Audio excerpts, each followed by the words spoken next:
दस्तूर ने साफ साफ कहा कि हिंदुस्तान में मुसलमान, सिख और ईसाई तीनों भी रिलीजियस माइनॉरिटीज हैं।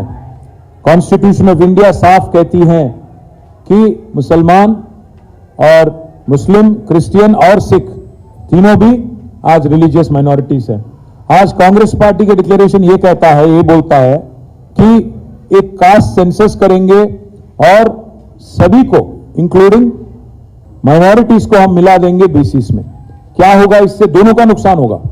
एक तरफ नुकसान होगा बीसीस का, दूसरे तरफ नुकसान हो जाएगा माइनॉरिटीज का, क्योंकि अगर बीसीस में आपको शामिल कर देंगे तो इससे क्या होगा?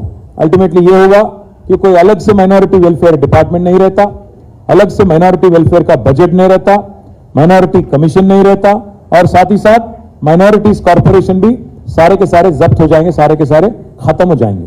ये आज कांग्रेस पार्टी का मतलब सोच है। कांग्रेस पार्टी का जो सोच है आज बीजेपी का आइडियोलॉजी से मिलता है। बीजेपी बार बार आज कह रही है पासमानदा मुसलमान, और लगता है कि कांग्रेस ने भी वही पन्ना, वही पेज आज निकाल के एक कोशिश कर रही है कि ताकि बैकवर्ड क्लासेस का और मुसलमानों का खास और माइनॉरिटीज का झगड़ा हो जाए। एक और मसला यह है इसमें कि एक मर्तबा, एक ही बार 2006-7 में एक बीसीई कैटेगरी क्रिएट किया गया खास, क्योंकि रिजर्वेशन देना था। बट इसका मतलब ये नहीं कि हर मुसलमान बीसीई में आता, बैकवर्ड क्लासेस में आता। ये नासमझी जो है कांग्रेस पार्टी की, ये जो मुझे नासमझी भी नहीं है, तो मुझे लग रहा है कि कोई साजिश है कि दोनों के बीच में एक झगड़ा करने का।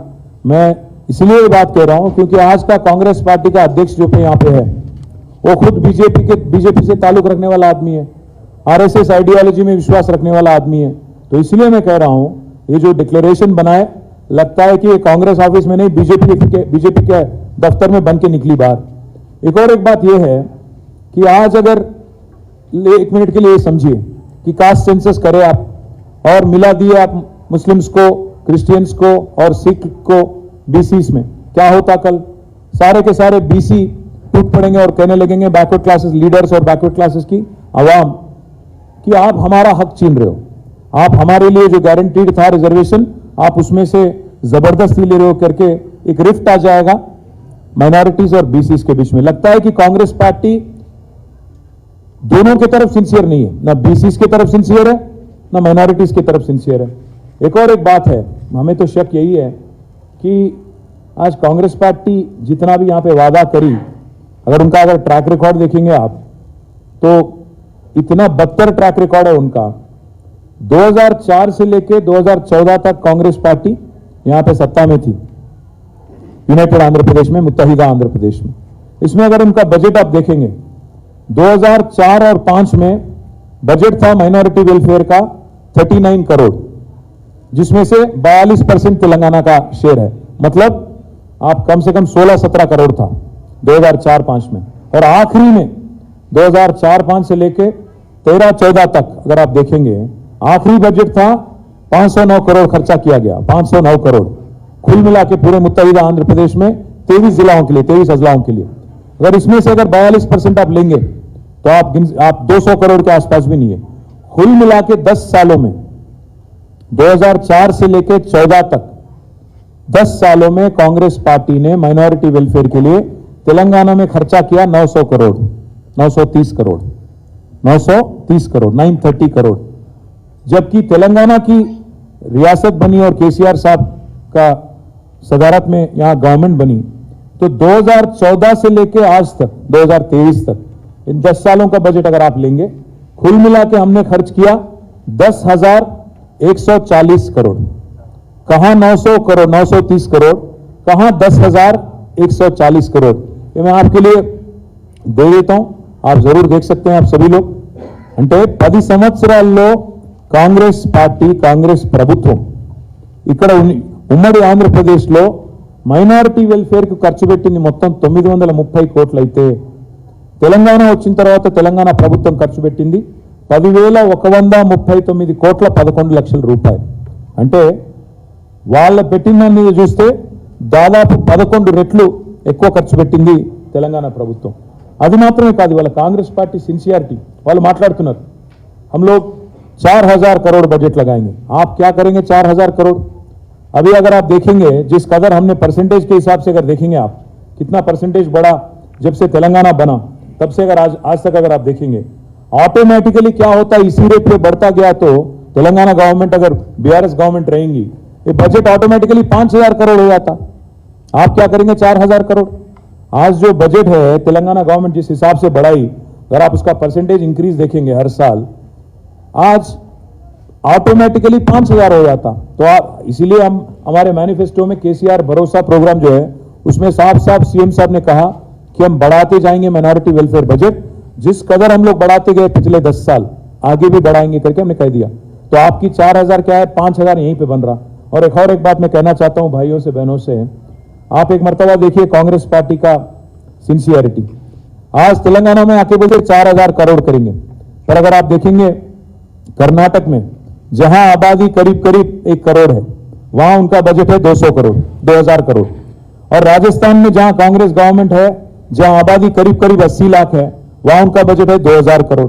और तेलंगाना में जहां आबादी है 50 लाख वो बोलते हैं यहां पे कि 4,000 करोड़ करेंगे, जबकि तेलंगाना गवर्नमेंट ऑलरेडी 2,200 करोड़ यहां पे बजट अलॉट करी। मैं हमारे भाइयों से बहनों से यही कहना चाहता हूं, चाहे वो मुसलमान हो, क्रिश्चियन हो, सिख हो, जो भी माइनॉरिटी हो, आज तेलंगाना का सबसे ज्यादा बजट है पूरे हिंदुस्तान में। तारीख में इतना बजट किसी ने नहीं दिया माइनॉरिटी वेलफेयर के लिए सिवाय केसीआर साहब। आज एक मर्तबा मैं फिर बोलना चाहता हूं आपको, उत्तर प्रदेश में जहां आबादी है करीब करीब 4 करोड़ माइनॉरिटीज का, वहां की बजट है 1,780 करोड़। और अगली नंबर है वेस्ट बंगाल जहां आबादी है 2.5 करोड़, वहां पे बजट है 2,100 करोड़। और उसके बाद आता है आपका महाराष्ट्र जहां आबादी है 1.5 करोड़ और वहां की बजट है 674 करोड़। और उसके बाद आता है कर्नाटक जहां आबादी है 95 लाख टू 1 करोड़ और वहां की बजट है 2,100 करोड़। और उसके बाद आता है राजस्थान जहां की आबादी करीब करीब 80 लाख है और वहां की बजट है 1,900 करोड़। और तेलंगाना जहां की आबादी है सिर्फ 50 लाख, बहुत कम है, फिर भी यहां की बजट है 2,200 करोड़। इससे आप अंदाजा लगा सकते हैं कौन सिंसियर है कौन नहीं। मैं यही एक ही बात कहना चाहता हूं, आज जो प्रपोजल इस डिक्लेरेशन में आपने दिया ये सरासर गलत है, सरासर बहुत डेंजरस है, खतरनाक है। इससे बीसीज और मुसलमानों के बीच में और बीसीज और माइनॉरिटीज के बीच में तनाव पैदा हो सकता है और अननेसेसरी एक सिचुएशन खड़ा हो सकता है, अच्छी बात नहीं है। एक बात, आज कांग्रेस पार्टी बोलती है कि हम ऑनरोरियम देंगे इमाम्स और मौजन को।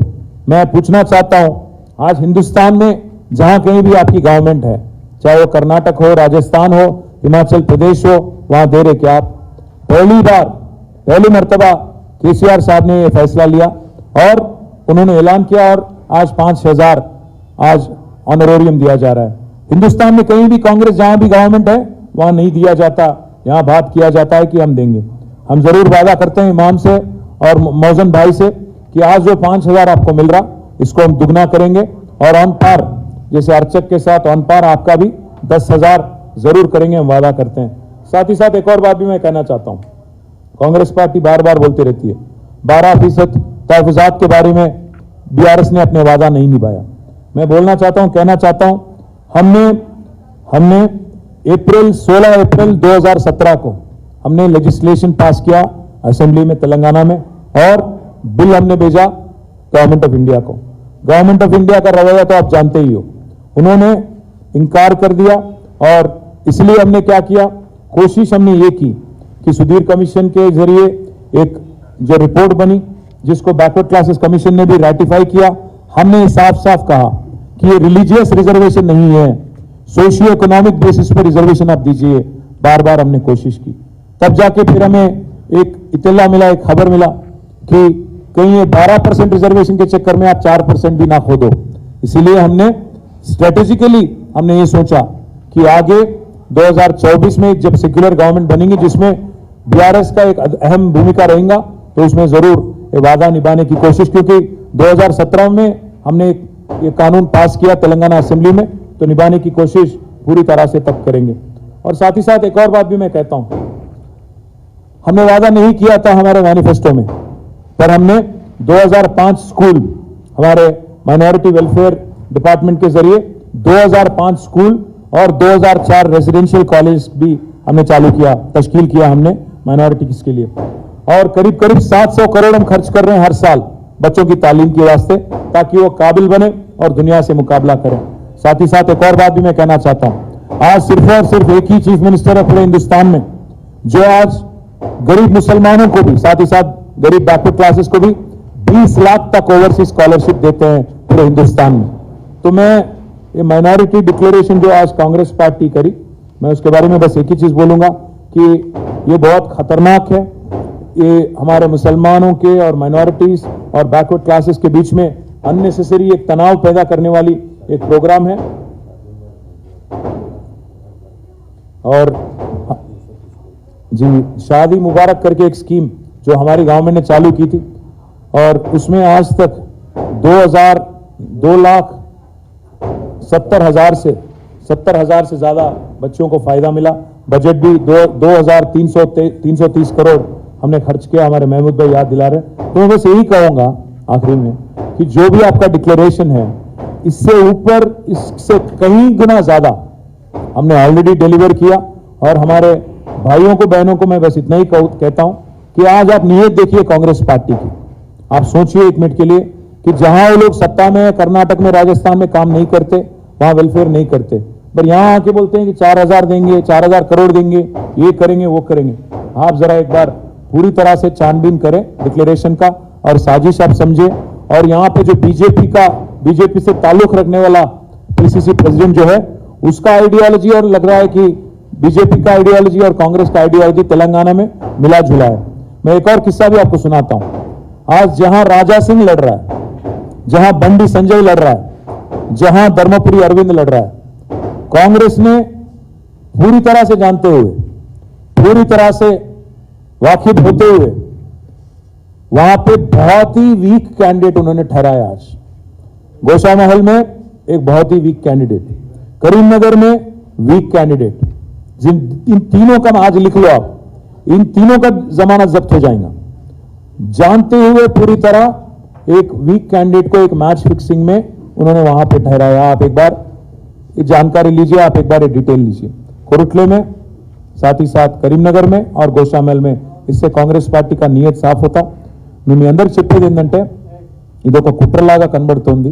కాంగ్రెస్ పార్టీ కావాలని బలహీన వర్గాలకి, మైనారిటీలకు మధ్యన పంచాయతీ పెట్టే ఒక ప్రయత్నం చేస్తున్నట్టు కనబడుతున్నది।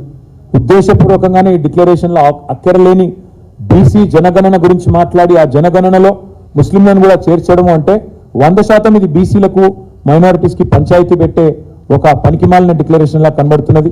100% ఇది ఒక కుట్ర, బీజేపీ ఐడియాలజీతో ఉన్న ఒక అధ్యక్షుడు ఇక్కడ ఉన్నందుకు మరి బీజేపీ ఒకవైపు పాస్మాందా ముసల్మాన్ అంటే, ఈయన కూడా అదే పద్ధతుల్లో బీసీలకు, ముస్లింలకు పంచాయతీ పెట్టే ఒక ప్రతిపాదన తెచ్చినట్టు కనబడతా ఉందని చెప్తూ, మేము ఆల్రెడీ చేసిన ఎన్నో పనులు ఇవాళ వాళ్ళు కొత్తగా చేస్తామని చెప్పడం హాస్యాస్పదం అని చెప్పి కూడా నేను మీ అందరికీ విజ్ఞప్తి చేస్తూ, మళ్ళొకసారి ఈ కుట్రను తెలంగాణ మైనారిటీలు అర్థం చేసుకోవాలని చెప్పి కూడా నేను వారికి హృదయపూర్వకంగా విజ్ఞప్తి చేస్తూ, దీని మీద ప్రతి తెలంగాణ బిడ్డ, ప్రతి బీఆర్ఎస్ పార్టీ కార్యకర్త కూడా తప్పకుండా ప్రతి నియోజకవర్గంలో దీన్ని లేవనెత్తాలని చెప్పి కూడా తెలియజేస్తాం। Thank you.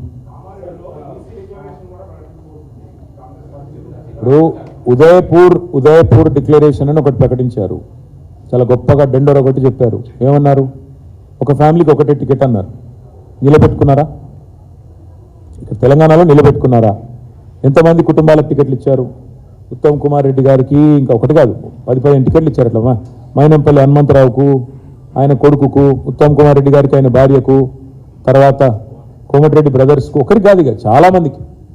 ఉదయపూర్ డిక్లరేషన్ ఎప్పుడో తుంగలో దొక్కిన కాంగ్రెస్ పార్టీ ఇక ఏ డిక్లరేషన్ చెప్తే ఏం లాభం? ఎన్ని డిక్లరేషన్లు చేసినా వాటిని ఇంప్లిమెంట్ చేసేదానిలో చిత్తశుద్ధి లేదు। అటు డిక్లరేషన్ అంటారు, ఇటు తుంగలో దొక్కుతారు। ఇవాళ నేను ఒకటే అడుగుతున్నా, ఈ మైనారిటీ డిక్లరేషన్లో ఏమన్నా సిన్సియారిటీ ఉందా? అబుల్ కలాం ఆజాద్ అని పెట్టిరేదో పేరు, అసలు ఏ అబ్దుల్ కలామో చెప్తలేరు। అది మౌలానా అబుల్ కలాం ఆజాదా, ఏపీజే అబ్దుల్ కలామా కూడా వాళ్ళకి తెలియదు। గత తెలివి తక్కువలు రాసింది కదా, ఏం రాసిందని వాళ్ళు అబ్దుల్ కలాం తోఫాయే తాలీం అట। అబ్దుల్ కలాం అంటే ఎవరు? డాక్టర్ ఏపీజే అబ్దుల్ కలామా, లేకపోతే మౌలానా అబ్దుల్ కలాం ఆజాదా? వాళ్ళకే సిన్సియారిటీ లేదు, వాళ్ళకే ఒక అవగాహన లేదు। ఇంత పనికిమాలిన ప్రతిపాదన, ఇంత పనికిమాలిన డిక్లరేషన్ ఎన్ని పెట్టినా చిత్తశుద్ధి లేని శివపూజ లాంటివి అవి తప్ప దానివల్ల లాభం లేదు.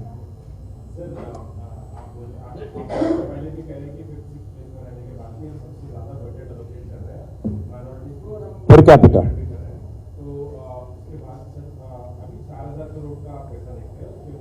वही बोल रहा हूँ ना, ऑटोमेटिकली. सर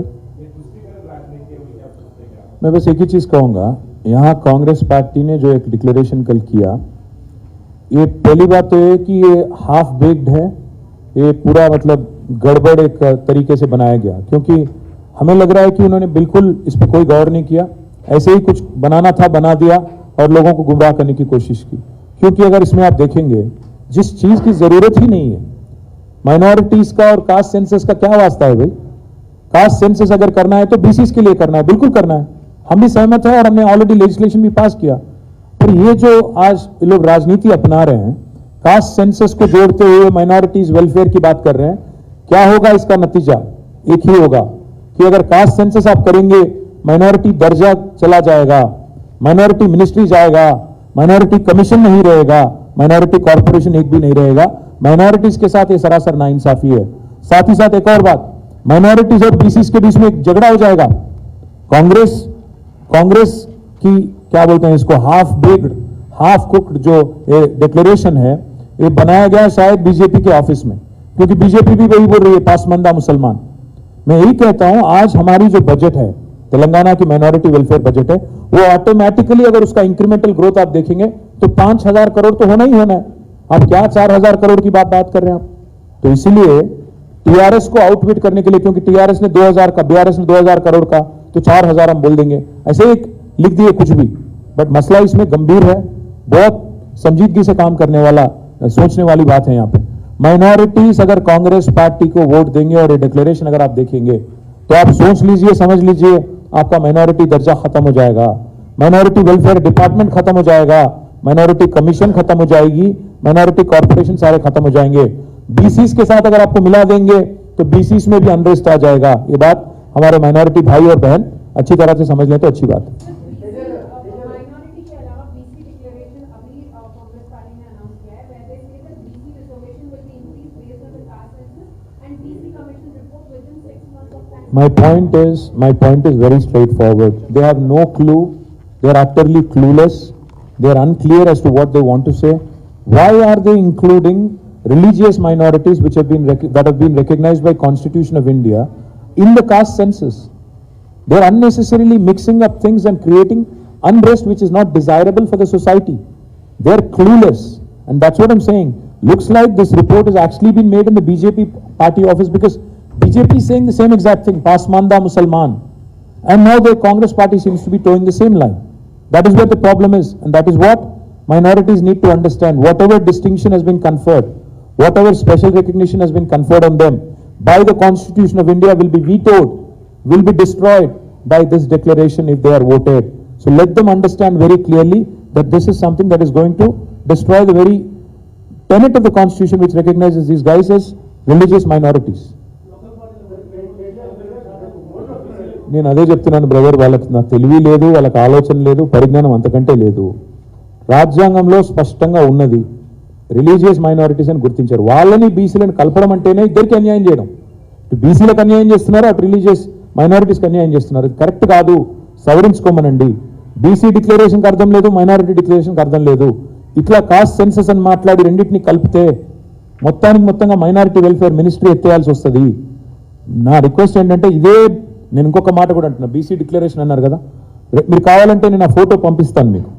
2004లో ఆనాడు కేంద్ర మంత్రిగా గౌరవ కేసీఆర్ గారు ఆంధ్రప్రదేశ్ రాష్ట్ర బ్యాక్వర్డ్ క్లాసెస్ సంఘంను తీసుకొని ఆనాటి అప్పటి ప్రధానమంత్రి మన్మోహన్ సింగ్ గారిని డిసెంబర్ 17, 2004, డేట్ కూడా నేను చెప్తున్నా, డిసెంబర్ 17, 2004 నాడు కలిశారు.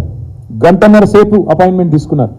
ఆ రోజు ఆర్ కృష్ణయ్య గారిని, వక్లాభరణం కృష్ణమోహన్ రావు గారిని, వీళ్ళందరినీ కూడా తీసుకొని పోయి ఒకటే మాట రిక్వెస్ట్ చేసినారు మా పార్టీ నుంచి, మీరు ఓబీసీ వెల్ఫేర్ మినిస్ట్రీ పెట్టండి, ప్రతి రాష్ట్రంలో బీసీ వెల్ఫేర్ మినిస్ట్రీ ఉంది, మీరు కూడా దయచేసి, నేను ఇప్పుడే కొత్తగా కేంద్ర మంత్రి అయినా కానీ మన ప్రభుత్వంలో పెట్టాలా ఓబీసీ వెల్ఫేర్ మినిస్ట్రీ అని. ఈ రోజు కాదు, 2004 డిసెంబర్ 17 కేసీఆర్ డిమాండ్. మరి నిజంగా కాంగ్రెస్ పార్టీకి బీసీలో మీ చిత్తశుద్ధి ఉంటే 2004 నుంచి 14 దాకా ఉన్నారు కదా అధికారంలో, ఎందుకు పెట్టలేదు బీసీ వెల్ఫేర్ మినిస్ట్రీ?